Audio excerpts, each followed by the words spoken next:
હવે આપણે જે જોઈએ છીએ કે હવે આ બેન હવે એક પ્રવૃત્તિ બે વખત આપણે આ કાર્ય કર્યું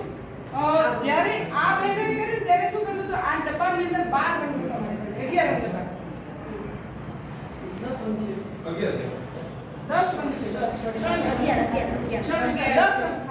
10 રંગ હતા આપણી પાસે બરોબર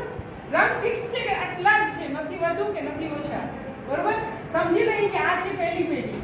દાદા આ છે બીજી પેઢી દાદાનો દીકરો અને આ છે ત્રીજી પેઢી દાદાનો પોતો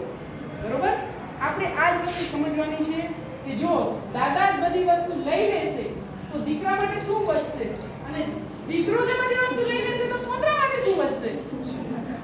તો આગળના જે ભાઈઓ આવ્યા હતા ને બધા સંતોષી હતા એમને પોતાની જરૂરિયાત મુજબનું વાપરી અને જે વધ્યું એ પોતાની બીજી પેઢી માટે સાચવીને રાખ્યું બરોબર તો આ વસ્તુ આપણે જે સંસાધનો છે બરોબર અત્યારે આપણે હવા પાણી જંગલ વાતાવરણ પર્યાવરણ પેટ્રોલ ડીઝલ ગેસ એ બધી વસ્તુ એવી છે જો અત્યારે આપણે મજા આવે એ રીતે ધૂમ વાપરી લેશું